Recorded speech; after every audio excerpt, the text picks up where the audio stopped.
insiders are still extremely cautious. We're seeing almost no insider buying. Last week, insiders bought about $20 million worth of stock, which is nothing. Near major lows, you can see hundreds of millions of dollars bought in a single week. We're not anywhere close to that. So that's one thing that I'm paying close attention to. Another is what Stan Druckenmiller has called the inside of the stock market. He's called this the best economic predictor he's ever seen. Mhm. That's the relative performance of economically sensitive sectors. What are the home builders doing? What are the retailers doing? What are those at major lows? Those are the groups that lead to the upside. Those stocks have been extraordinarily weak over the last couple weeks when the market's been trying to rally.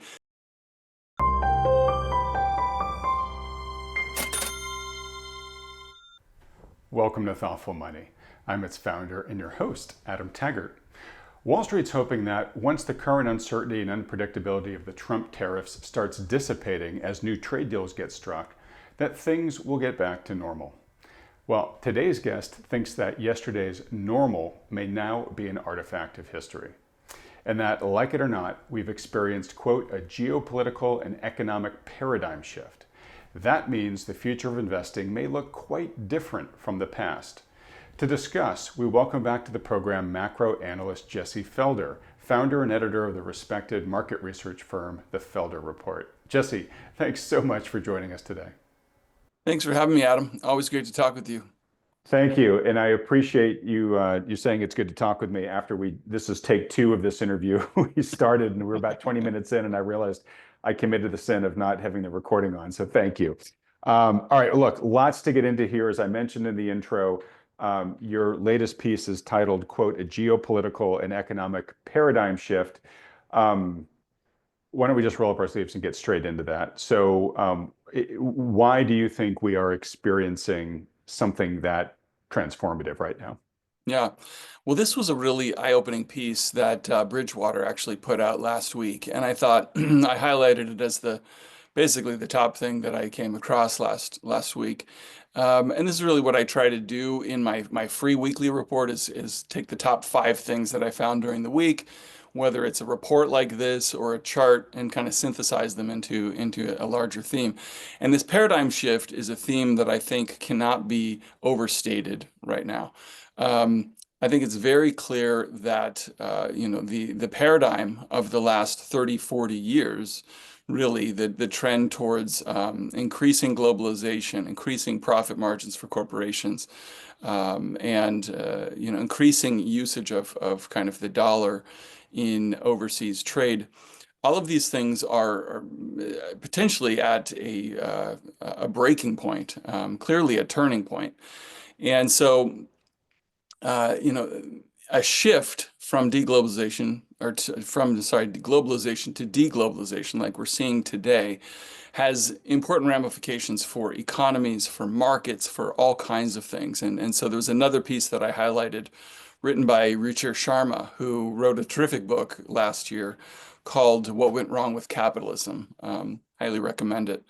But his piece last week in the Financial Times highlighted the fact that the biggest beneficiaries of globalization, offshoring labor, were these multinational US corporations, which were able to open their products to new markets overseas, finding new markets for their products, boosting the revenue line, and at the same time able to offshore production of those products and lowering the cost line. So profit margins, this enabled profit margins to go to record highs.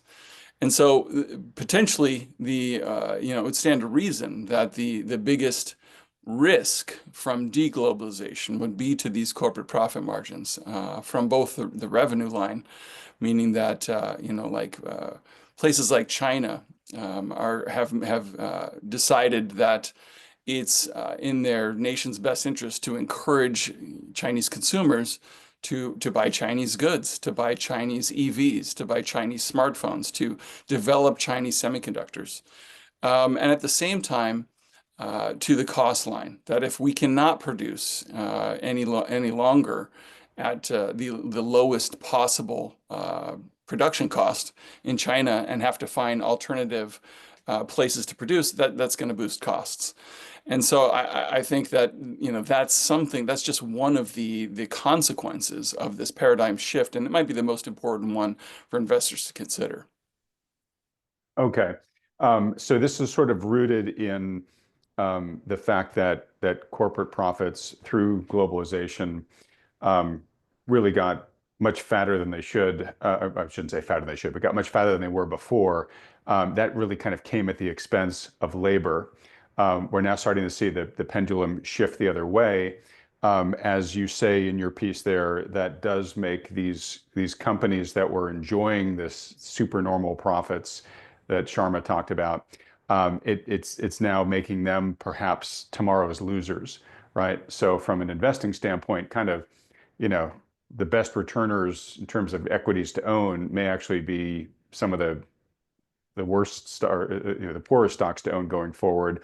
I think one of the things your piece said is problem is those are still priced right now for outperformance going forward. So investors, need to be cautious that there may be some surprises in the future. You're nodding. Yeah, I mean that's a terrific point, and I'm glad you brought it up because not only are valuations extreme, right? We have price earnings ratios that are still elevated. I think on a trailing PE, we're about 25 times on the S&P 500 right now, which is significantly elevated relative to history. Historically, we've been 15 times, and you're trading 25 times today, even after the decline we've seen this year. It suggests that we're historically trading at high, elevated valuations. But what a lot of people don't appreciate about that is that's the price to earnings based on today's profit margins.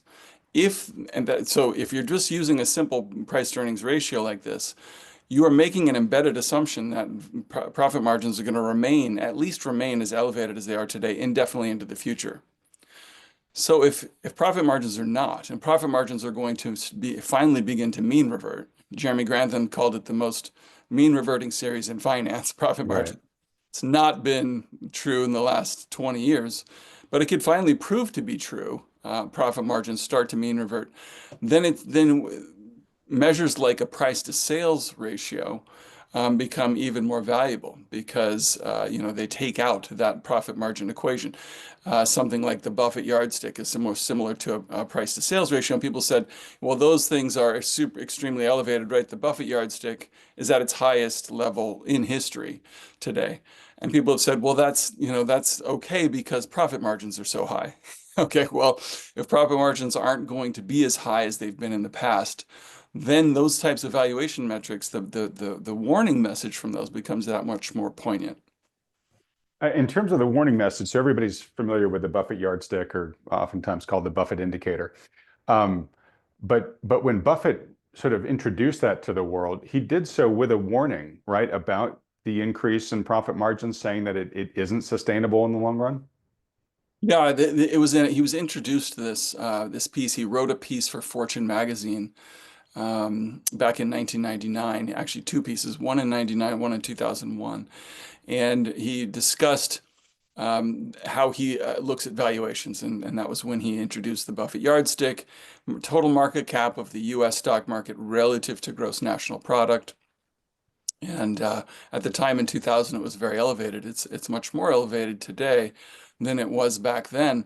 But one of the points that he made, I think it gets lost during that piece, was the point that uh, profit margins were elevated at the time, and they weren't nearly as elevated as they are today. We've seen record profit margins today. And he pointed out that those profit margins come at the expense of labor share. So he suggested that that cannot be sustained for very long without causing what he called political problems. Right? Labor share is not going to accept a smaller and smaller and smaller piece of the pie for very long before we start seeing political problems. And I think in the wake of the financial crisis, things like Occupy Wall Street were the first signs of those types of political problems creeping up, 15 years ago. And since then, I think it's become clearer that this has been one of the costs of globalization is an ever shrinking labor share, ever growing profit margin share to corporates.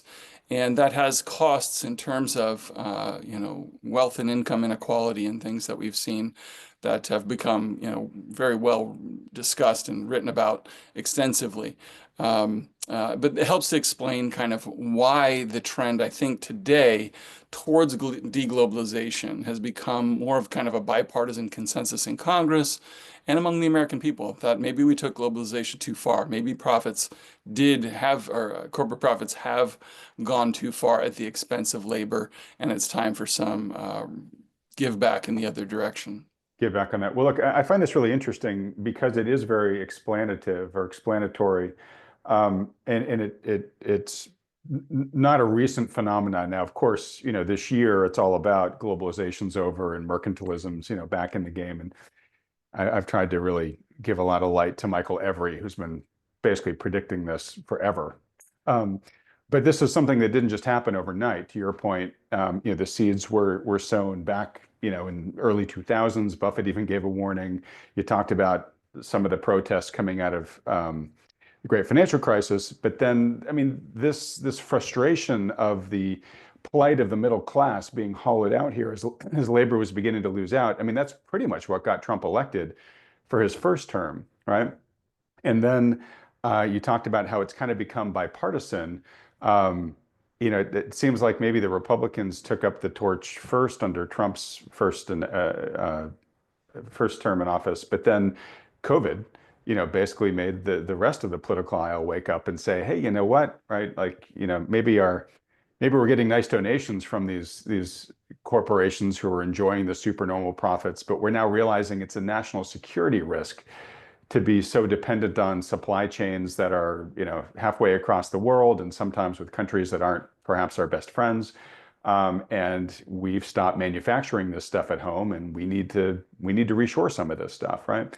And then I think it explains, Trump's reelection in November, right? I mean, it was pretty much, that was really all about the economy, all about the wealth gap. Trump basically has made his platform, we're going to give Main Street its turn. Wall Street's had its day. It's now time for Main Street. So, yeah, I mean, as you connect all these dots, it seems to have been something that's been a long time in coming, but for all the reasons you mentioned, you can obviously sort of see why. All right, so that brings us to where we are today. I'd like to get your thoughts on just your objective thoughts on the new administration's economic policies. And maybe we can start with trade. That's what's got the world's attention right now. There's a lot of debate about whether we should be doing it. Should we be doing it now? Are we doing it the right way? But at its base, in terms of Trump would say America's been getting a raw deal. It's been subsidizing other countries, and we want to kind of right-size those trade deals. But a big part of it too is, we want people to buy American. We want to start reinvesting in our manufacturing capacity again. And again, that's going to create jobs at home. That's going to rebuild this middle class. What's your perspective on both the current policies and then any thoughts you have on their execution to date? Yeah, I think the policies need to be viewed in a larger context. I think it's easy to kind of get bogged down into looking at the individual policies or their implementation and miss kind of the forest for the trees here. I wrote a piece back in January called "Are Markets Prepared for a Policy Shock?" And this was my reaction to listening to Tom McClellan talk about, his experience with the presidential cycle and noticing that when you get a new president come in to office, they regularly spend the first few months talking about how bad everything is and why it needs to be fixed. And that's a very, regular pattern that you see. Then I heard Scott Bessent testify to Congress during his confirmation hearings. And he talked about the number one priority for the administration as being the renewal of the tax cuts that were implemented back in 2016, I believe, or 2017, and were set to expire at the end of this year. And he told Congress that if they're not renewed, that there will be economic calamity, was the phrase that he used. And I think maybe there was a little bit of melodrama there. But at the same token, when you think about it and you go, okay, economy's slowing. Um, if you get essentially a tax hike in the middle of a slowing economy, that's not good. That's going to be, Mhm. definitely headed for recession. But at the same time, if you just go forward and just push through the tax cuts at a time when you have a 7% fiscal deficit to GDP already, and all the projections of the debt and everything assume the sunsetting of these tax cuts, and they already look bad, that's a problem too. So I believe that, they said we were not targeting the stock market, we're targeting the bond market. They needed interest rates lower in order to, and they needed the Fed to reverse quantitative tightening and go back to quantitative easing in order to pass the tax cuts, which they see as their top priority. So how do you get that done? Well, you need a dramatic slowing in the economy to get the Fed to pivot, right? You need a dramatic slowing in the economy to get interest rates down so that the bond market doesn't revolt when you try and cut taxes. So I believe all of these policies, the cutting of government spending, the tariffs, which have already dramatically slowed economic activity, all of these things are targeted at setting up a scenario which the renewing of the tax cuts is going to be mandatory in order to support the economy. There's no way we can afford to let them sunset and roll off at a Mhm. time when the economy is very weak. So I think a lot of this stuff is part of a larger playbook to make sure that these tax cuts get passed. Okay. And okay, so tax cuts are very important. Now, the administration it's got a whole process of events that it's trying to engineer quickly here early on in the administration. Everything from right-sizing trade to renewing the tax cuts, but then also potentially adding increased tax cuts on here, perhaps, as Trump is saying, to be essentially financed by the tariffs, right? As we get tariffs paid from you know all these trade with foreign countries, that may be able to subsidize things like no tax on tips, no tax on Social Security, but maybe less tax or maybe even no tax on households making below a certain amount. I think the last number I heard was below $200,000 here, right? So there's that. There's obviously trying to bring foreign capital here into the country. We've heard about all these deals that have been struck, both with other countries and with other corporations to, build factories here, make their products here domestically, employ American workers to do so. There's deregulation, which they hope will also spur growth. Obviously, there's DOGE and the continuing resolutions and the other efforts that are going on to try to reduce that deficit side of things. So these all kind of go together as a package. Is this the right package for the times? I mean, that's a great question. I'll just say that's way beyond my pay grade. I think it's my job to look at the packages and say, how do they affect markets? How do they affect my ability to invest, and what's the best way to position for them? I don't have, yeah, to be honest, I don't have the expertise to second guess, the economic policies themselves. I think, this is the reality of the world we live in.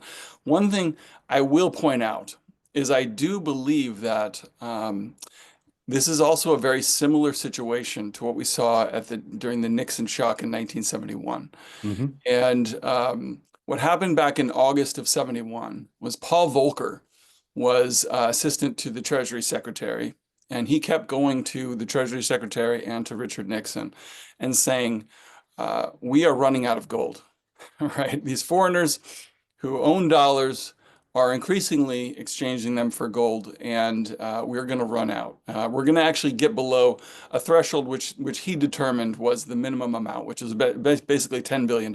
They wanted to make sure they had at least $10 billion of gold in the treasury. Below that was a dangerous level to go below. So they're approaching that threshold. There was $40 billion of dollar liabilities and claiming on, potentially to claim that 10 billion. So it was essentially a run on the bank. So they had a meeting at Camp David and decided, okay, we need to close the gold window. We need to implement 10% across the board tariffs. We need to implement price controls to rein in inflation, and they had a number of measures. But the number one thing was to end the convertibility of the dollar into gold. But Yeah. this was designed to head off a crisis, head off a run on the bank, essentially, which could have been a much bigger problem. I think what's going on today is also intended to try and head off a crisis. We've had Paul Tudor Jones, Stan Druckenmiller, um, uh, Bill Dudley, former head of the New York Fed. We've had Ray Dalio for years.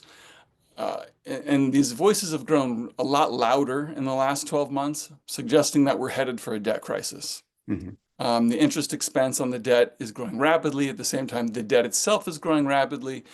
And we're potentially getting to a point where there's a supply and demand mismatch in the Treasury market. So if you are, and Scott Bessent probably understands this as a close associate of Stan Druckenmiller, probably understands this better than most. Yeah. And he Um, does articulate it. I think you even said earlier, when he was confirmed, he talked about this, but yeah. he's out there almost every day, and very often sort of starts his answers with, "Hey, look, if we don't do all this stuff, we're going to be running headlong into this debt crisis." Yeah, and what would a debt crisis look like? Well, supply explodes, and at the time when demand is waning, and we're seeing that foreign demand for treasuries has been waning for some time. And we're seeing, the issuance of debt grow rapidly with increased interest expense. And I think this is one of the other reasons why they've said we're targeting the bond market. We need lower interest rates. We have to do whatever it takes to get lower interest rates right now and get the Fed to pivot back to quantitative easing because we literally cannot fund the government at the trajectory that we're heading right now. So I think a lot of this is not intended just to pass the tax cut, but it's also to potentially try and head off, a very similar situation as we saw in 1971, which was a run on the bank. This is not necessarily a run on the bank, but it's potentially a situation where the supply and demand dynamic for treasuries could get out of hand pretty easily. And so, how do you get ahead of that? Well, you have to make sure you lower interest rates, however you can. So, slowing the economy dramatically and getting the Fed demand, forcing the Fed to pivot is one way to do that. Okay, so if if the Treasury and the administration want the Fed not just to bring rates down on the short end of the curve, but to actually get back to QE, then you really have to have confidence that inflation is under control enough to be able to do that. What do you think right now about the state of inflation? Does the Fed have room to do that or not? I mean, right now the Fed doesn't seem that it does have room to do that because obviously it's paused. Yeah. And I believe we've been when you look at it from a cyclical standpoint, it's more difficult to see this. But when you look at it from a secular standpoint, I believe we've been in an era of fiscal dominance for quite some time now, which is Mhm. essentially the Fed is not able to do what it thinks is right for its dual mandate because it has to do what's right to support what the government is doing. And when you look at the longer term trajectory of the Fed balance sheet and the longer term trajectory of the total debt to GDP, it's one for one. Total debt to GDP is rising. The Fed is being forced to monetize it, and that's what's gone on over the last 15 years. So we have these shorter term periods where the Fed says, "Oh, we're not monetizing the debt. Watch, we're going to do quantitative tightening," and then Mhm. now they're forced. And so this is what I worry about is yes, inflation is not going back to target. We still have median CPI at 3.5% year over year right now, and it's potentially bottoming at 3.5. And median is probably the best measure, I think, of the overall trend in inflation, right? You get the other measures that are much more volatile, but median is a really good measure of kind of the breadth of inflation. 3.5% today, and it looks like it's bottoming and turning higher. So Fed inflation's nowhere near going back to the Fed's target in a sustainable way. Even still, they may be forced, and this is what I think a lot of policies intended to do, to force the Fed back into monetizing in order to keep interest rates lower. And I think they probably will be. One thing we mentioned a year ago when we spoke, I mentioned was, we could see the economy go into recession and interest rates go up. Hmm. And that was part of this supply-demand dynamic, is that what happens in recession, revenues come down, so supplies of treasuries actually accelerate the supply growth to make up the difference of falling revenues. The Fed cannot, we cannot, as Americans, allow that to happen. If we go into recession and interest rates go, 5, 6, 7, 8% on the 10-year Treasury, that, is what we're talking when we're talking about debt crisis type of issues. So it doesn't matter what inflation is. The Fed has to come in The and Fed has to step in and buy. has Okay. to step in and monetize. And I think Okay. that's potentially where we're headed. All right. So for the administration to thread this needle, where do you think in their minds the 10-year needs to get down to for things to be okay? It's lower. But so Lower. yeah, I mean, so I they mean, would say, it hey, has to, 1% would be wonderful, but I over mean, is over three and a four. half So okay?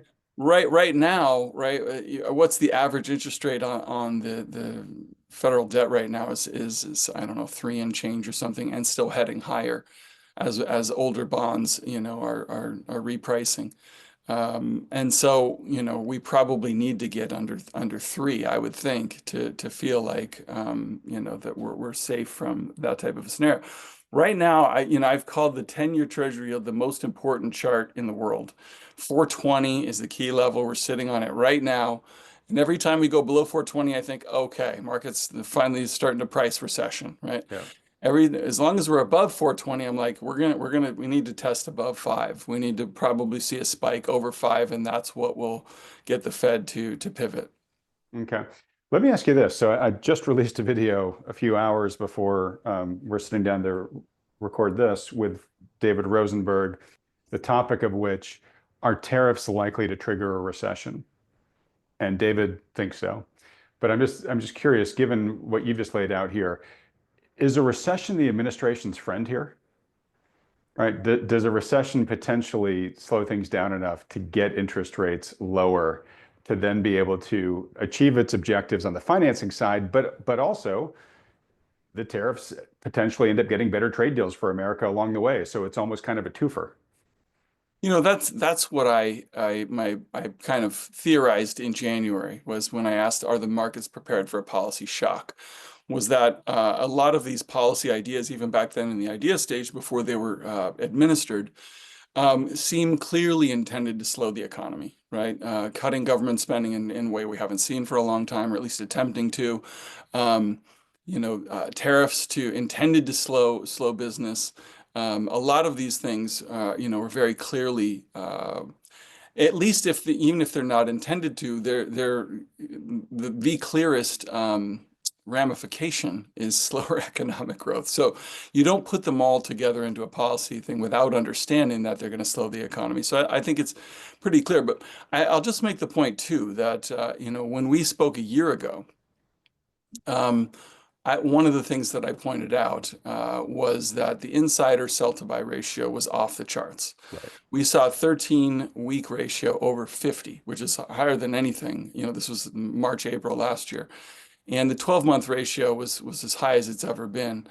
That is, for me, and the things that I track, one of the best leading indicators of economic activity, of earnings, and of stock prices that you'll want to see.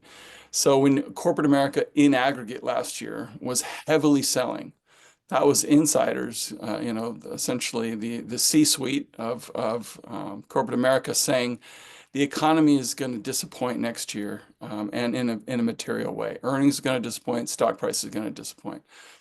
I also pointed out that that was one of the 350s. The other two was the Mag 7 were trading more than 50 times free cash flow, which I just thought was an obscene valuation. By the end of the year, they were trading 60 times free cash flow Hmm. in aggregate. And we had seen last year 50 Titanic syndromes triggered on the New York Stock Exchange and the NASDAQ, one of the biggest breadth warnings we've seen in stock market history. So high valuations, extreme breadth warnings, and insiders being very, very bearish was kind of the trifecta, the bearish trifecta, saying that the economy and the stock market next year are going to disappoint to the downside. I don't think we've seen the extent of it, but I will say I think the policies implemented so far this year only add to that bearish economic case that was already building for the last 12 months. All right. So we basically had all the indicators say, look, 2025 is going to be a disappointing year. You're saying that they seem to have been effective harbingers, but in terms of the extent of the damage that you think was being warned by those indicators, we haven't seen the majority of it yet? No, yeah, we haven't seen the majority of it yet. You don't see, take any one of those, right? Whenever we've seen the insider sell to buy ratio go that high, it's a good 2-year lead on earnings and the economy. Earnings haven't even, I mean, we've started to see some downgrades, but estimates are still for, 10% increase in earnings this year. So we have not seen earnings revised down anywhere near commensurate with a recession, right? Typical recession, earnings come down 10% plus. Analysts still expect a rise in earnings, by the end of this year. So, there's that side of it. There's the side of it of those breadth warnings. Whenever we've seen breadth that's that bad, right? It's always led to a significant bear market in the next 12 months. We have S&P hasn't even gone down 20% yet. That's not necessarily my definition for a bear market. But with those types of breadth warnings, you typically see a more serious decline with a washout in sentiment. And then the valuations are still, like I pointed out, 60 times free cash flow for the Mag 7 is extreme. And the points we made at the top, right? What are those? Who are the most vulnerable to reversal and globalization?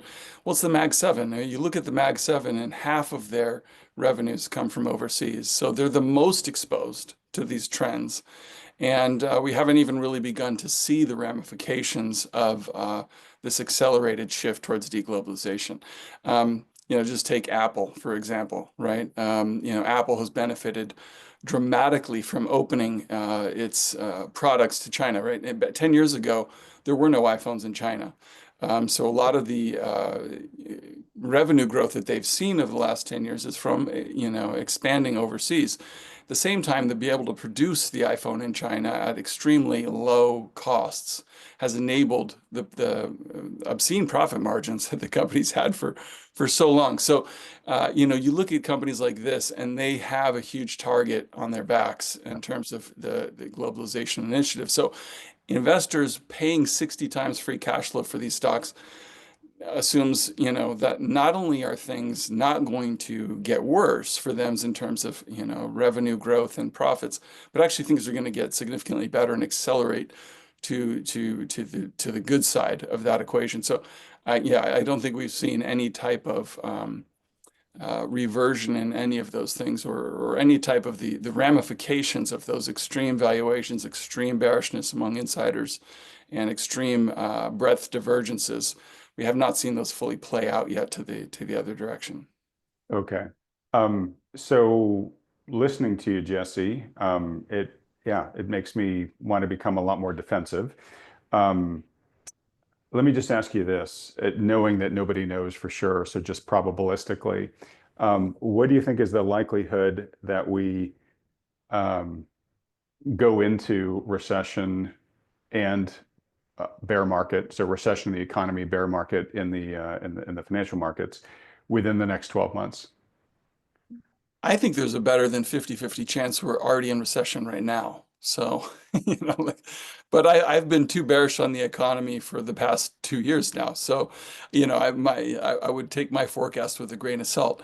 What I will say is that I watch this insider sell to buy ratio very carefully, and on a 13-week rate of change, we typically see this.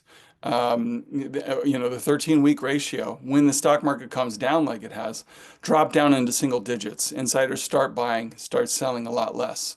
Yeah. We're still up in the teens, so we still haven't even, and then typically you need to see that single digit level for a good 6 months or something before you see a bottom in the stock market. That's what we saw in 2022. It was actually early in 2022. Insiders started buying again and stopped selling. And that lasted for about a year before that 12-month insider sell to buy ratio hit 10. And that was the sign that, okay, insiders are actually very bullish. And 23, 24 kind of bared that forecast out, bore that forecast out. But I think right now, what we're seeing is insiders are still extremely cautious. We're seeing almost no insider buying. Last week, insiders bought about $20 million worth of stock, which is nothing. Near major lows, you can see hundreds of millions of dollars bought in a single week. We're not anywhere close to that. So that's one thing that I'm paying close attention to. Another is what Stan Druckenmiller has called the inside of the stock market. He's called this the best economic predictor he's ever seen. Mhm. That's the relative performance of economically sensitive sectors. What are the home builders doing? What are the retailers doing? What are those at major lows? Those are the groups that lead to the upside. Those stocks have been extraordinarily weak over the last couple of weeks when the market's been trying to rally. It's not home builders, retailers, and things leading the way.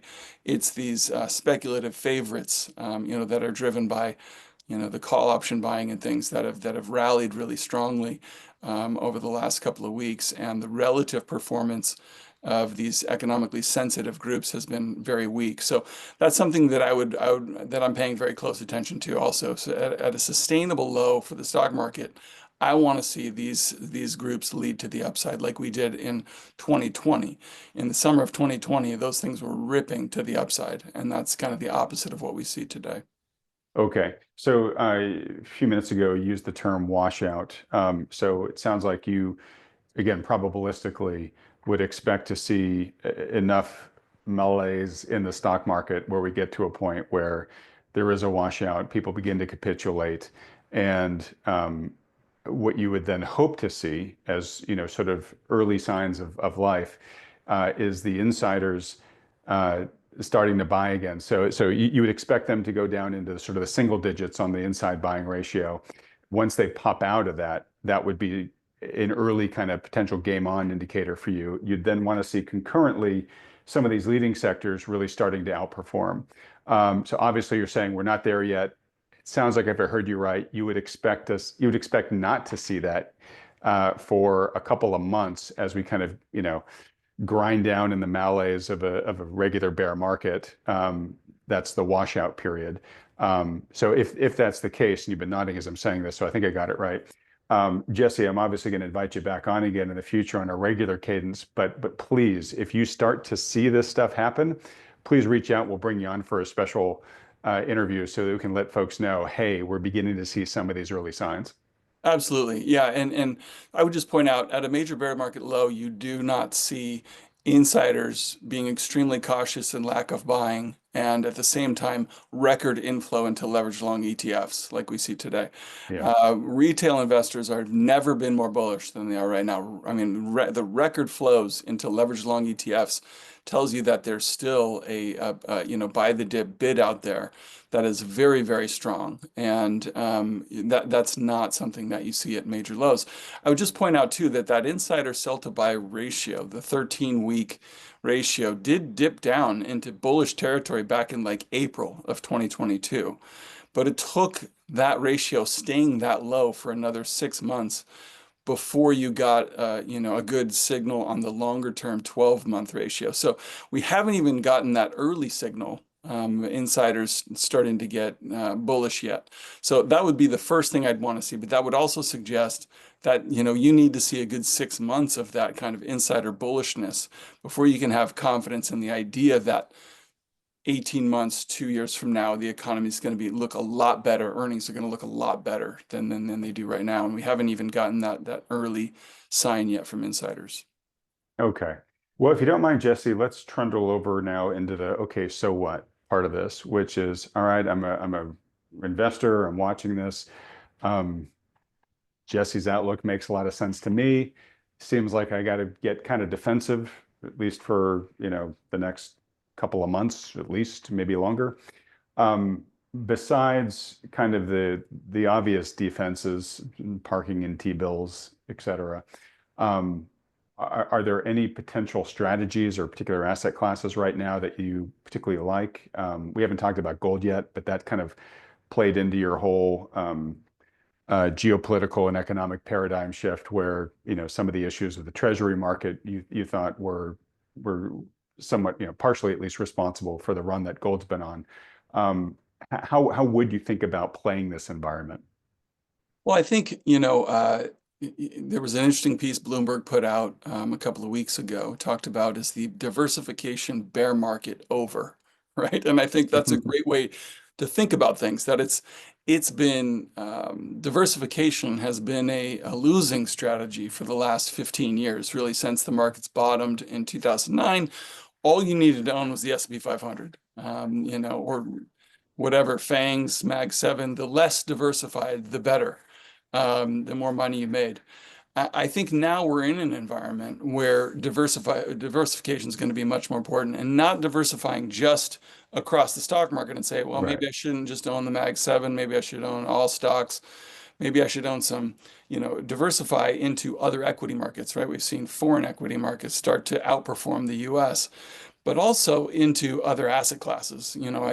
I've been bullish on gold for the last 10 years. I think it's been a wonderful diversifier and has actually outperformed the U.S. stock market over that time frame. Gold now, I think, it's important to say, ask, what is gold trying to tell us? And I think that's what we've been talking about to this point is, the gold is saying, we are potentially headed for a debt crisis, some type of, this type of a thing. But when I look at gold relative to a lot of other asset classes, to me, it's starting to suggest that things like oil are really attractively priced right now. The oil to gold ratio has been really handy in understanding, do I want to own energy stocks or gold miners right now? And when that gold to oil ratio has gotten really high, it's been a great time to transition out of gold miners and into energy stocks, and vice versa. So back in 2022 was a great, this indicator told you it was a great time to get out of energy stocks and get into gold and the miners. And that was a great signal. Right now, it's saying the opposite. Right now, it's saying the gold and the miners are potentially overvalued relative to the rest of the commodity space. Now, I'm not bearish on gold by any stretch of the imagination. I think we're probably still in the middle of a longer term secular bull market for the space. But within the commodities space, I think it's a really attractive time to underweight precious metals and miners and start to overweight things like oil and energy stocks. Typically, the oil price sells off leading into a recession, and as soon as recession becomes consensus, oil price bottoms and reverses strongly higher, anticipating the fiscal stimulus to come. Right now, we're seeing Europe talk about, a big fiscal push, right, to deal with building up defense abilities and things. We're seeing China has been pushing fiscal, and they probably will have another big fiscal push coming in China to deal with the ramifications of this trade war. We could start to see the same thing here in the US once the idea of recession becomes consensus, as I say. So the idea of a global fiscal push around the world is probably one of the most bullish macro things you could hope for the demand side for energy. And that's something that nobody's talking about right now. All right, global fiscal push. I mean, presumably that would kind of be good for almost everything, right? I mean, doesn't that money kind of flow into all things? But in particular, you think it's going to go into oil. Is oil, will oil be the chief beneficiary, or will the commodity complex, generally be a rising tide too? I think you're right. I mean, look at the copper price. Copper price is potentially breaking out to, all-time highs. It's sending a similar message too about inflation and about demand, for these types of things. So, I mean, it's interesting to me to see the copper price so strong. But yeah, I think it is potentially bullish for a lot of different things. But what it suggests to me is that the overall share of the economy, so much share has gone towards, um, you know, uh, services and technology and a lot of these things. And what you see is potentially a shift towards a greater share of economic spend going to energy. That would be very bullish for the space. One thing we haven't talked about yet either is the fact that we've been in and this might be maybe the most important thing to talk about, is Hmm. we've been in a dollar bull market really since, 2011, yeah, 2010, 11-ish, when the dollar bottomed and has been moving strongly higher. Um, these secular trends in the dollar are a really good indicator of how you want to be invested. Dollar bull market, you want to own US dollar-based financial assets. I want to own stocks, I want to own treasuries and corporate bonds, etc. In a dollar bull market, what do you want to own? Well, I want to own a lot less of those things. I want to own a lot more of things that do well when the dollar goes down. Typically commodities. You look at the last major dollar bear market from 2002 to 2011, and it was a wonderful time to be buying gold and oil and energy stocks, commodities broadly. I think that's another message that gold is sending us right now, is that we are we're switching from dollar bull market to dollar bear market. Has a very important implications for where you want to focus your assets. So on this diversification theme, I think there could be a larger shift globally and among institutional investors away from financial assets, more towards commodities and those types of real assets. Okay. Um, this is the financial asset, but we haven't really mentioned it here yet. Is bonds. You talked about greater diversification, maybe more helpful now than it's been in the past. You talked about how the administration, at least in the US, really wants to get the yields down, which obviously would bring prices up. But on the other hand, you talked about concerns that inflation might be more secularly sticky than it's been, right? I've had a number of people on this program who think that, in the long term, looking at a decade or two, that they think that bonds, the bond prices bottomed and now we're going to be in sort of a secular bear market for bonds. What is your general outlook on bonds right now? Yeah, well, I mentioned all the people who have talked about potential for a debt crisis, Druckenmiller, Paul Tudor Jones. One person who hasn't mentioned it recently, but his actions speak louder than words, is Warren Buffett. Typically, Buffett, when he's built up a big cash position in the late 1990s, I actually pointed this out to a reporter recently who wrote a piece in the late 90s. He forgot that he wrote it, about Warren Buffett building up a big cash position and putting it all into zero coupon bonds, essentially making a big bet on lower interest rates. Yeah. Today, Buffett has the biggest cash position as a percentage of his overall portfolio that he's ever had, and zero long-term bonds, zero coupon bonds, all in T-bills. So that's, I think, Buffett's way of saying, I want nothing to do with duration risk. I don't want anything to do with that. And when you think about it, in terms of the dynamics that we've talked about, if inflation remains high, the Fed is forced to come in and monetize the debt. We're talking about financial repression. We're talking about keeping interest rates below their natural level. And so as a bond buyer, you're thinking about, okay, I'm going to get paid, let's say 3% on a 10-year. Maybe that's where, if the Fed has to come in and pin rates at 3%, inflation's going to run higher than that. I'm guaranteed to lose money in real terms over a period of time. So yeah, there could be a trade there if you are good with front running the Fed coming back in. But I think the risk is that you could see a real sell-off in the bond market before the Fed is forced to actually come in. And once the Fed does come in, financial repression means that you're not going to be making you're going to actually be getting a raw deal and after inflation.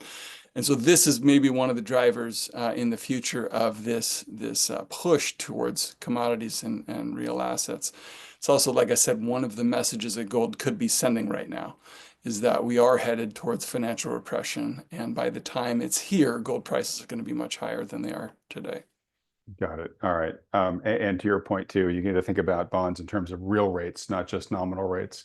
And it sounds like gold is sending a signal saying that it thinks that real rates are not going to be great going forward.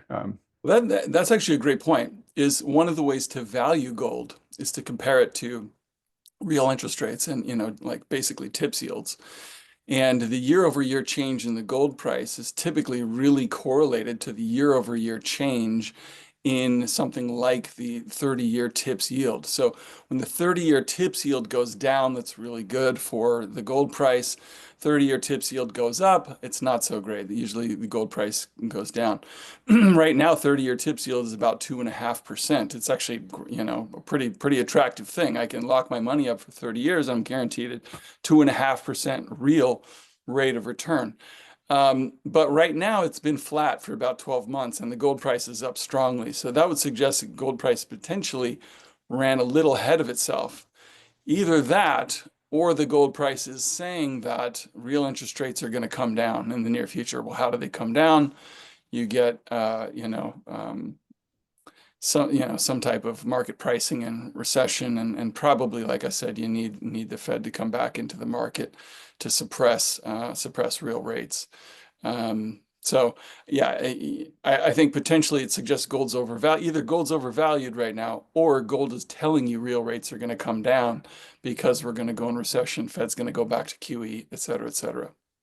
Okay. All right, Jesse. Look, it is always so fascinating and so enjoyable to look at the world through your eyes. You are definitely an expert of the experts out there in terms of how they see the world, and the synthesis you provide through their collective eyes is super valuable. As we begin to wrap up here, is there anything that is burning brightly on your radar that I have neglected to ask you about yet that you think is worthy of making the viewers aware of? Um, no, I would just say that, I think it's important in times, like this. Inflation's been really difficult. I think there's a lot of things. The economy is really difficult for people. Um, my friend Peter Atwater wrote a great book on confidence, and I think if you're looking for something to help you understand how to relate to the world and relate to your own personal experience, his book is really underrated way to do that. So, Peter's just one of my favorite people to talk to. Talking about the experts that I consult and try and synthesize, I think Peter has a very good handle on how to put things into context and in your own experience. And so I would just recommend people check out Peter's book. All right. You reminded me I need to get Peter back on the program here. I'm writing myself a note right now as I talk, but I believe you're talking about his book, The Confidence Map, correct? Yes. Yeah. And I'll put it on the screen, but it's right above your head there. Somewhere up here. Exactly. All right. Well, look, Jesse, fantastic as always. For folks that have really enjoyed this conversation and would like to follow you and your work in between now and the next time you appear on this channel, where should they go? My website is thefelderreport.com. As I said, I put out a free blog post there weekly that kind of, as I mentioned at the open, kind of just tracks the biggest themes that I come across during the week. Yeah, it's just right there on the homepage of my website, thefelderreport.com. Okay. And you're on X as well, right? Yeah. All right. Jesse, when I edit this, I'll put up the URLs to both your website and the handle to your X account there, so folks know where to go. Folks will also be provided in the description below this video. Jesse, can't thank you enough.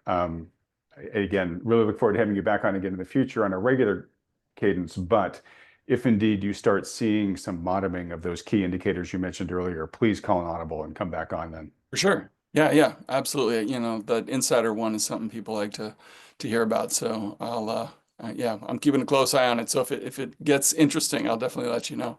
All right. Thanks so much for coming on. Thanks, Adam. Appreciate it. All right, well, now's the time of the channel where we bring in the lead partners from New Harbor Financial, one of the endorsed financial advisory firms by Thoughtful Money. I'm joined this week, as usual, by lead partners Mike Preston and John Loderer. Boys, great to see you. Mike, why don't we start off with you? What were some of your key takeaways from this great discussion with Jesse? And then, John, we'll talk to you then about what the markets are up to. Well, hello, Adam, and thank you very much. I always enjoy listening to Jesse. He's got a really great macro, I think, handle on things. And just a really nice, genuine guy, too. I really enjoy listening to him. Took a lot out of this conversation. Let me just hit some of the high points. Jesse started off saying that he thinks we're undergoing a paradigm shift. We've been saying that too. Now, of course, the devil is in the details, and what exactly does that mean? When do things change? In today's world, investors want instantaneous gratification. Information is instant, charting, packages, data, trading is all instant and pretty much free in terms of commissions. So everyone wants to know what's going to happen right now, and that's the real challenge. I think we agree with almost everything that Jesse is saying or said in the big picture, the macro sense. We may have some differences in how we would execute that in the near term, and maybe we can flesh out some of that. But the first thing that Jesse talked about in that paradigm shift is that the era of supernatural profits is ending. I've got no doubt that that's the case. Even after the recent pullback on the S&P, which was about 21%, we were still at over 20 or 25% trailing earnings, I guess is where we are roughly right now, Jesse said. And that's if earnings don't collapse, which they do in recessions, which we might already be in. Jesse said he gives it a 50% chance, I think, that we're already in a recession. He's probably right. That doesn't mean the market can't move higher for a few months before it rolls over. So that's the key thing to bear in mind. If you're focused on the short term, just be wary of using macro to make shorter term decisions, or just step back and let the macro play out and don't play the game to some extent. A lot of people watching this are heavily in treasury bills, for instance. Yeah, that's the Felix Zulauf or David Rosenberg, just to mention two recent interviews I've done. For most people, that's their advice, which is just step aside, keep your powder dry, wait for the uncertainty to come down, for values to be better, then get to work.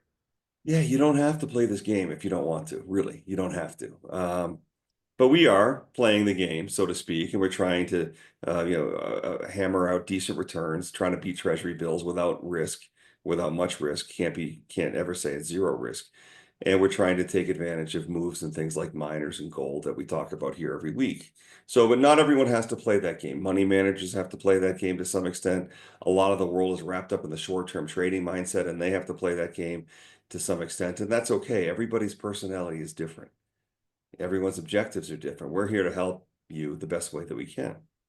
So the era of supernatural profits are ending because we've offshored jobs for 40 years, okay? And that's helped us enjoy a quality of life here in the United States that we don't really want to give up.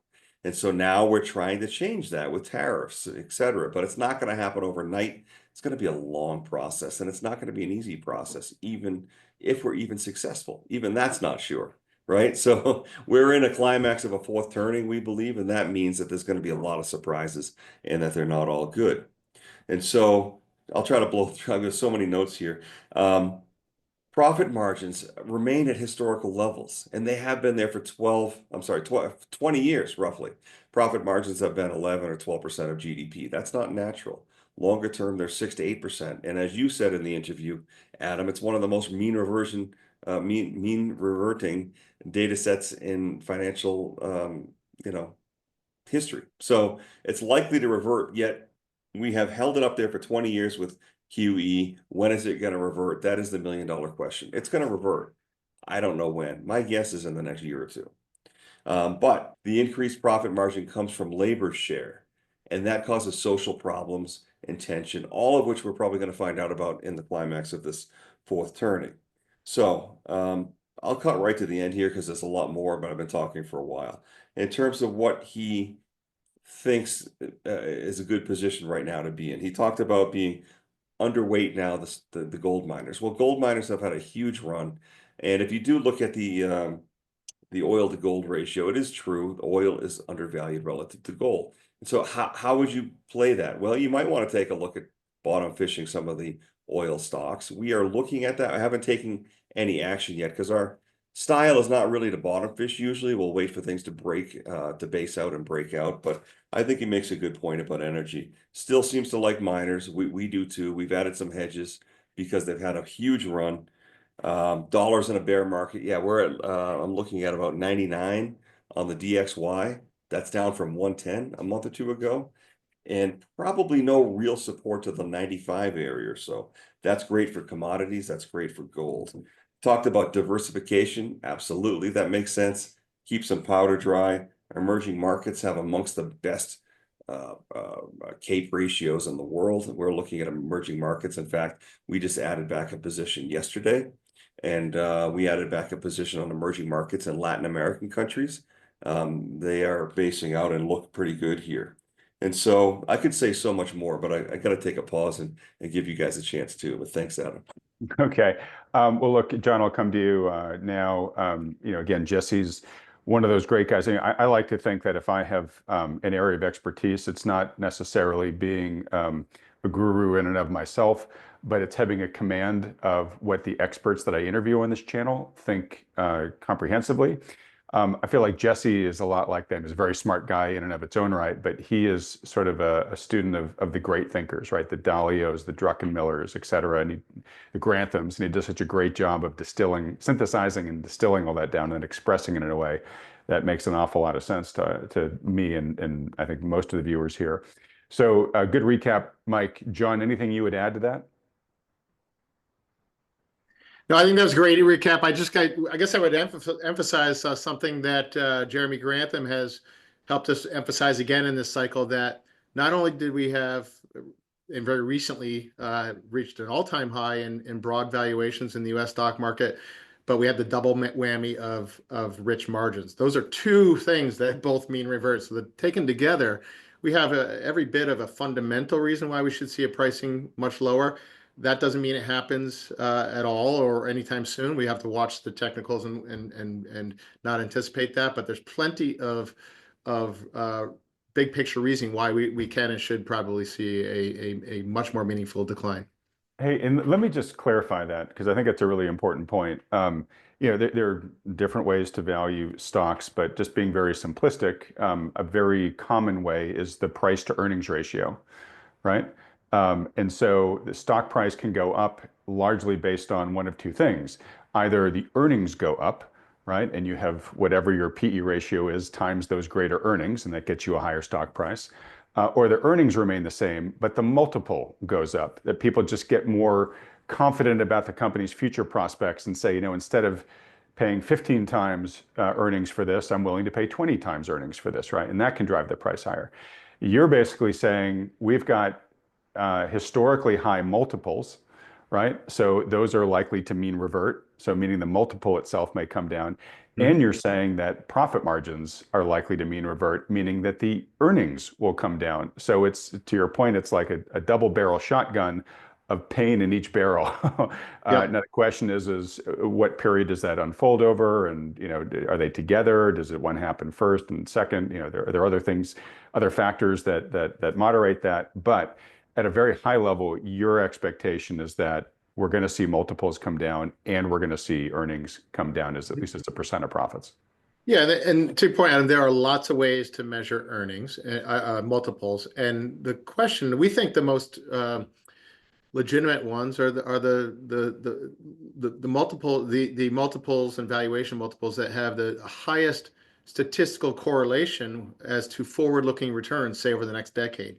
We've shared, and I know there's others on your program have shared charts showing kind of, hey, when valuations get to these levels, the 10-year subsequent returns look pretty darn poor, if not downright negative, right?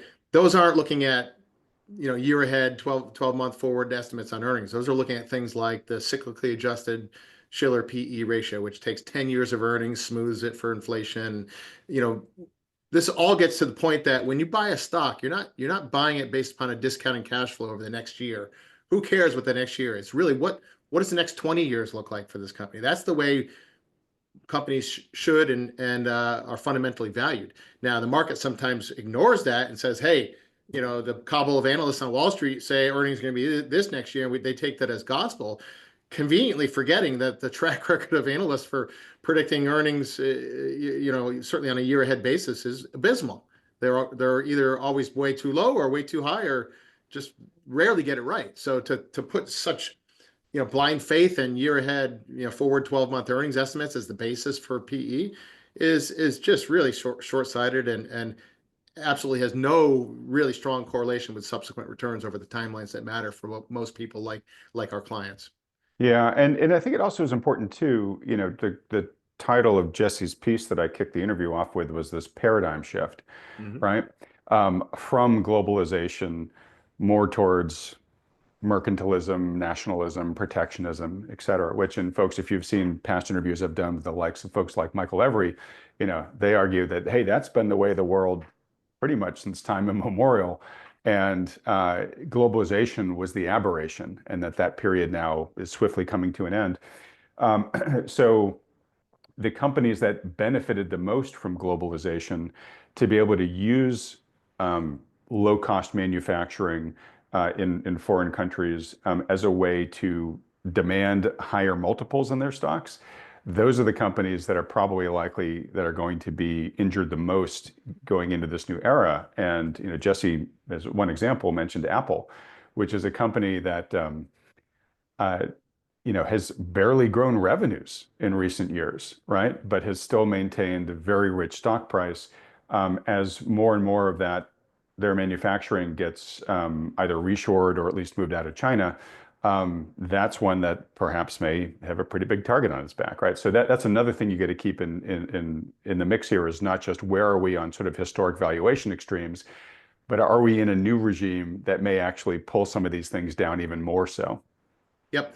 No, and in fact, I was going to mention, I think it was Felix Zulauf you had on a couple of weeks ago that spoke to exactly that, and he used Apple as an example. Huge profit margins, largely the result of offshore labor, but also some pretty sweetheart tax deals with their offshore entity in Ireland. And these are the kinds of things that this kind of, paradigm shift of trade policy will probably snuff right out. So absolutely, we agree that the kind of the platform type tech companies that have done so well, at least in share price appreciation for a lot of these false, unsustainable kind of reasons, in our opinion, are likely not to be the slam dunk and could be downright laggards going forward. And we don't have to anticipate it because we can see that through the systematic processes we use. And that might be a good segue into your next point here, because before we turn the camera on, we were talking about dialing through sort of where you see some of the relative sectors of strength in the markets right now. So this is a table that shows kind of a weekly trending of different economic sectors, okay? And quite simply, to the left are the strongest sectors on a relative strength basis, and as we go further right, they're weaker. So what we can see here is a systematic changing of the guard, if you will. Let's look at technology, which has been the darling. It was up until just a few weeks ago, right up here in the top 3 or 4 sectors. And just in the last, month, 2 months, it has seen a dramatic, all these numbers here are essentially systematic tally counts, if you will, or a score ranking relative to all the other sectors on things like peer relative strength and other, we won't get into the details, but you can see technology for much of the last, this goes back to May of 2024. We can go back further, but I'm looking at it on a weekly basis. You can see this tally count start to, just systematically erode. And we've seen that in the change of leadership, notwithstanding the speculative, kind of short-term bounce we've seen recently. But you have other things like financials and industrials have stayed steadily in kind of the top end. We actually have sector overweight exposure to financials and industrials right now. But look at energy. We agree, big picture, energy has, achieved those kinds of ratios that Jesse talked about, where historically speaking, they start to get in the area of a bottom. But we don't need to anticipate that. We can see it start to show in the action, the relative action. We had earlier this year, the start of this year, 2 sectors were particularly strong, energy and healthcare. And you can see the numbers popped up here earlier this year in the 70s, but we're back down in the 58. So it was a very short-lived pop. Doesn't help that oil prices have taken out 60 plus or minus $60 a barrel It's been very weak. Some of the energy companies have really suffered. We're probably getting closer to a bottom there, but we don't need to anticipate that. That's certainly not our style to bottom fish, but look for systematic strength that can be durable over many months, if not years. So we're watching all that. Healthcare is still at the bottom. So we don't need to anticipate, but we do think some of those bigger picture shifts that Jesse talked about and Felix talked about will likely play out by seeing some of these sectors start to change the guard. And our disciplined approach will have us changing tactical exposures as a result of that. We've had maybe I just bring up a quick chart up of the S&P 500 because I think this bears some review. This is a daily chart of the S&P 500. We peaked out on that on February 19th, and we had a pretty sharp pullback, what we call a bear flag here, kind of a fake out. And then we had kind of the real meat of the tariff, kind of reactions kick in. Right here is so-called Liberation Day, where the tariffs came out much more bombastic and significant than anyone market participant expected. And we had a pretty extreme washout here. Very oversold. This is what we call a lower Bollinger Band. It's 2 standard deviations below the 50-day moving average. Rarely do you see things get that stretched below the lower Bollinger Band like we saw. That usually is a pretty good sign of a snapback. We actually had puts on the S&P for much of this decline. 2 levels here. We had them originally at 5,700, and we took them off right around here. So, preserve some of this downside. And then these 5,400s, we took off somewhere around here.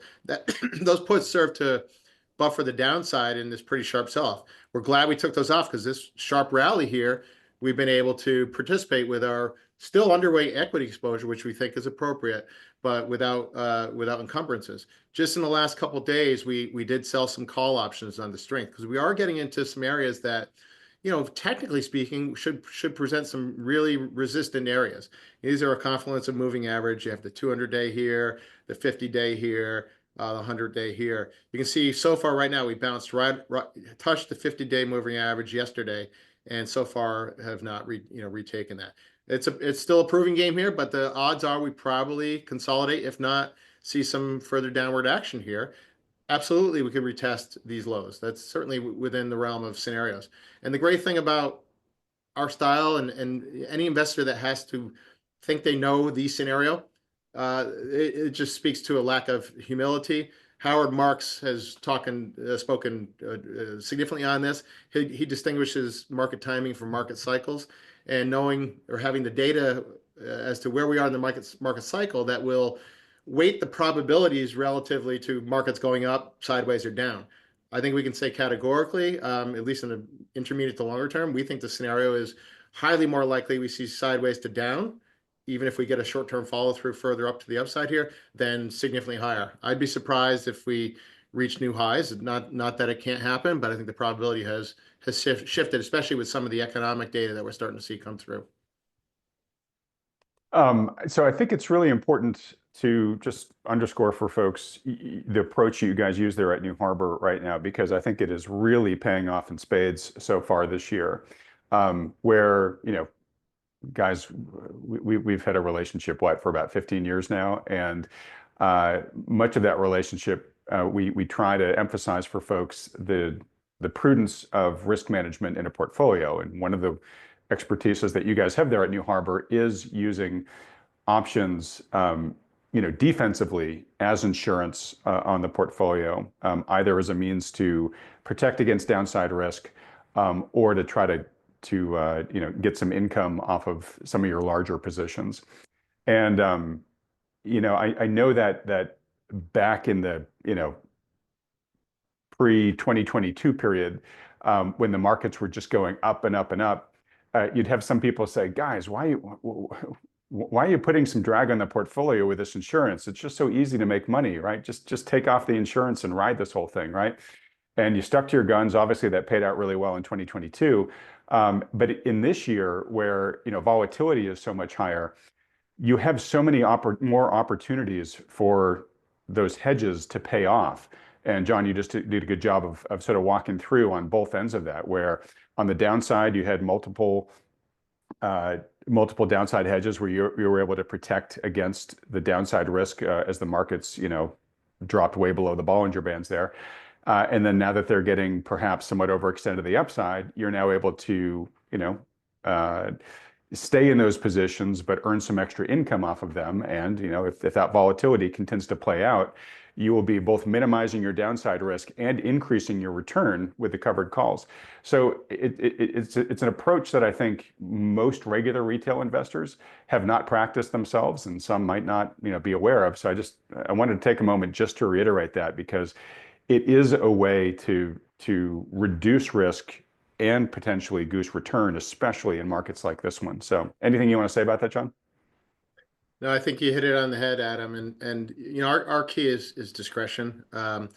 It's not always the right thing to do. It's having a system to kind of guide you as to the probabilities as to when that is a prudent thing to do. And nothing is perfect. Anybody that thinks any system's perfect is just naive and fooling themselves. I'll just contrast that with there's been a proliferation of option-based ETFs out there, buffered ETFs, things like that. And they can be very suitable things for folks that want to mitigate risk, but they're not what many people think they are, in that because they're just kind of always hedged, always doing these strategies. Oftentimes it's missing the benefit that can be achieved by being more tactical as to when and where to use these option hedges.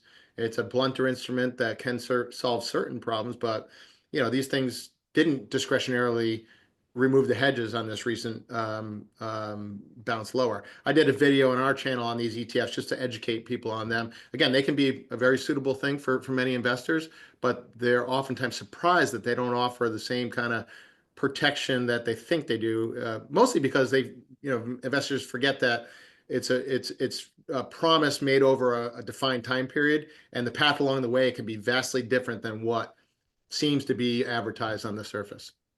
Okay. All right. Well, guys, look, as we begin to wrap up here, I want to get your thoughts on the latest Q1 GDP numbers that just came in this morning. We had a negative print here.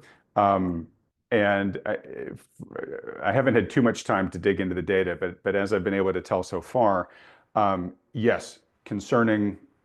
We've got a negative print for the first quarter. Obviously, that raises fears of a negative print next quarter, and then you have what's called a technical recession.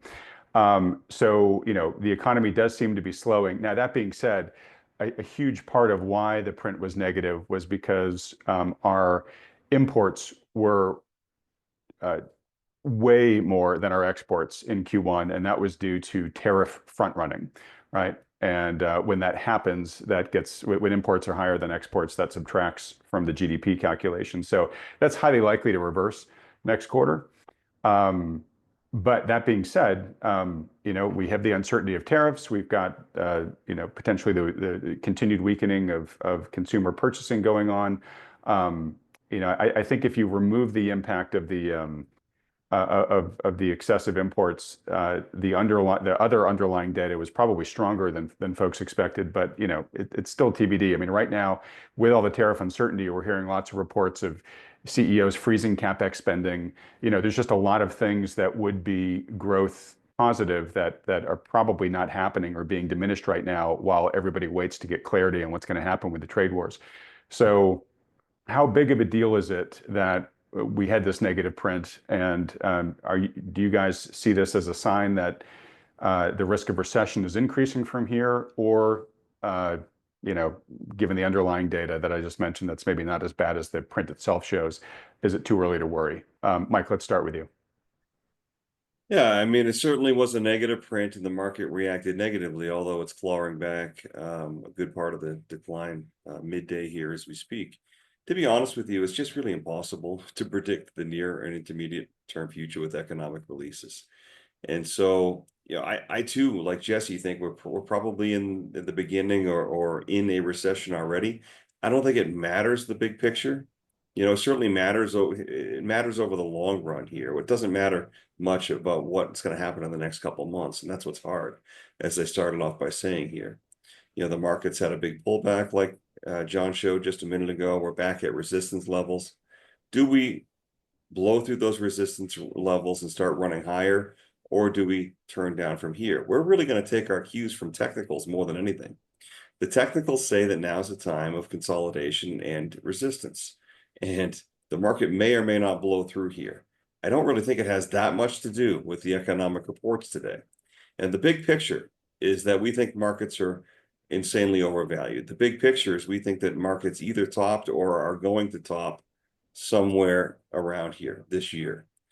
And then the big picture is that we think we're due for a very large bear market, more than 50%. And that's sometime over the next, 2 years, maybe maximum from here. So you've got to be really careful about being too cute about the short-term moves. But I know that's a long answer. I don't think there's any real correlation between a negative GDP print and an immediately negative market. I guess that's my ultimate answer. Shorter term, we're going to rely on our hedges and take technical cues. Okay. Let me ask you this. So, it is a challenging time in the markets given all the volatility and the uncertainty, which is why I believe you say you're leaning into your technicals. And the analogy I like to use is it's sort of like, all right, so when it's really stormy outside and you're a pilot, you're going to rely more on the dashboard instrumentation, right, versus looking out the window. How do you square that in this environment where there's so much change that is happening and could happen going forward on the non-market forces side? And by this, I mean, Trump could announce a trade deal with China tomorrow, right? That would totally change the economic outlook. So how do you, and maybe to square the analogy, that's almost like you're flying the plane in cloudy weather, looking more at your instruments, but there's a factor outside that is raising and lowering the heights of the mountains, right? That you can't control. So how do you manage in an environment like this where the technicals, sure, may be the right thing to fly using minute by minute, but you have these other big sweeping potential changes that could happen at almost any moment? I could say this, Adam. Thankfully, our clients don't hold us to an unrealistic standard, first of all. I mean, we set an allocation, a rough allocation based on the macro environment. So our rough allocation has been over the last year and still is in the 40 to 45% equity exposure range. That's okay for our clients. Our clients are looking to not lose, and they're looking to make some money along the way as we meander and navigate this path. That's the big thing, I think, that's different. And thank goodness that's that way for us, because if we were held to an unrealistic standard, and that would be to go to 100% or even 200 or 300% equities on margin, and then change to 0 or even negative, go short, that's a different standard. A lot of hedge funds are held to that standard, and they have clients that are willing to take those kind of insane risks to have huge returns. We are in the near end game, I think, in this expansion that's been going on for close to 40 years. Jesse talked about how in August 1971, we came completely off the gold standard because it was clear that we couldn't hold to it anymore. That's 50 something years, but really, I think 40 something years, we kicked off the modern era of financialization when this bull market started in the 80s. This big, huge 4-decade bull market that really kicked off. I think we're entering the end of that era of financialization and money printing, and we're within like the last year or two of that. So that's why we're at these much lower levels, and we're okay with that. Because if we break through these resistance levels and make a run for the high and even go higher, there's going to be some people feeling FOMO, maybe even our clients. I don't know, but we advertise that we're trying to get decent conservative returns. We're trying to protect the downside. We're going to rely on our hedges if the bottom falls out and we're surprised here, and or our stops. So that's how you navigate it, just by coming into the game with the right mindset.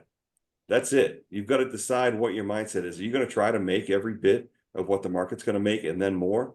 That's a different game than what we're playing. So that's how we navigate it. That's the best answer I think I can give on that. All right. Well, John, look, I'll hand it over to you. You can add anything else to that you like, but just to the spirit of what Mike was saying, looking back here at my notes with Jesse, it sounds like he says he doesn't think we've seen even yet the majority of the market pain that he's expecting from this washout before, insiders start buying again and it's time to get back into the pool. Do you agree that that is a more likely scenario than not? And whatever your answer, what's your parting bits of advice for investors who are trying to stay sane and safely navigate this highly volatile period we find ourselves in? Yeah, absolutely. Let me quickly just share today's GDP print in context. I want to leave that a little bit more clear. So this is a look at the contribution of net exports to GDP. What we saw in this report was a near 5% negative impact, most on record going back to the 40s of this import factor. So yeah, that's likely to be a temporary kind of thing, the front running.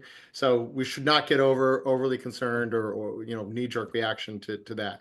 It is anomalous for all the exogenous reasons we talked about in the trade war. There is I do think we are nowhere near priced into any kind of like even moderate slowdown. You look at where multiples and earning estimates are; they're still sky high.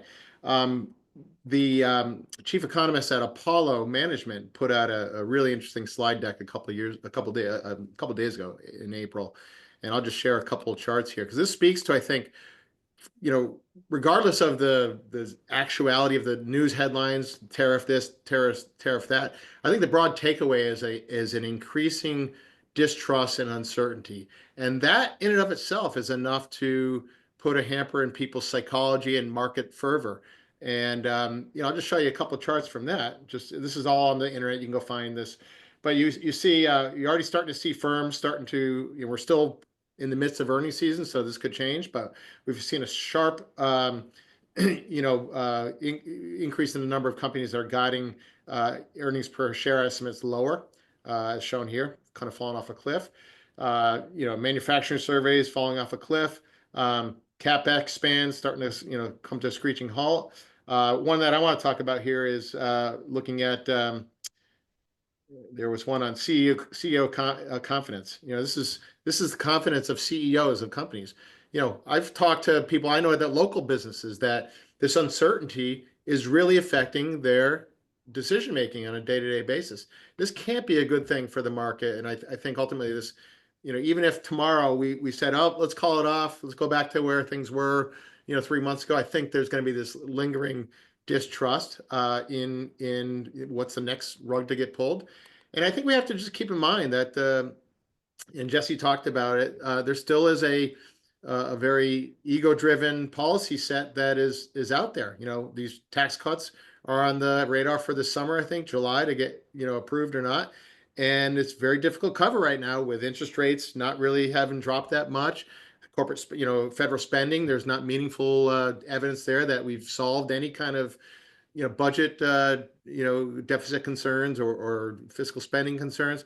In fact, I think the Treasury just announced this quarterly, their likely issuance of debt is going to be, several times what they originally had communicated. Some more debt issuance by the Treasury. We have a very convoluted picture here, and usually uncertainty translates to volatility at the very least in markets. So it's highly probable we see a choppy, sideways market with, maybe 2022 is a good analog, where we had, 2 or 3 very sizable rallies up to resistance, but a series of lower lows and lower highs. That's just one scenario. I'm not saying that's the main scenario, but we think the easy back to the races scenario is off the table. So I think it's really important for investors to be pragmatic, be cautious, bring it back to their own situations. Worst case scenario is someone's got a really solid foundation and they've taken too much risk, and we get a major decline in markets, and they've just undone a really good situation. I'd say miss out on the upside before you put your solid foundation at great risk. All right, very well said. And just to note that analogy to this may be a year like 2022, I'm hearing that more and more from the experts that come on this channel. Felix Zulauf and Brent Johnson are 2 recent ones that come to mind. All right, folks. Well, look, if you enjoyed the conversation with Jesse and would like to have him come back on this program again soon, please let him know that by hitting the like button, then clicking on the subscribe button below, as well as that little bell icon right next to it. And if you are feeling challenged in navigating your wealth through this uncertain and volatile time that we're currently in, and if you're concerned that things might get rockier as we move forward in the year, as Jesse thinks may happen, and John, thinks certainly could happen as well, then I highly recommend that most of the people watching this video seek the guidance of a good professional financial advisor who takes into account all the macro issues discussed here to help put together a personalized investment strategy and plan, and then execute it for you. If you've got a good advisor who's doing that for you, great, stick with them. But if you don't, or you'd like a second opinion from one that meets that criteria, then consider scheduling a free consultation with one of the financial advisors that Thoughtful Money endorses. These are the firms you see with me on this channel week in and week out. To do that, just fill out the short form at thoughtfulmoney.com. Only takes you a couple seconds. And as a reminder, these consultations are totally free. There's no commitments to work with these firms. It's just a service they offer to help as many people as they can. John and Mike, thanks so much, boys. Another great week. Things are definitely continuing to get interesting here.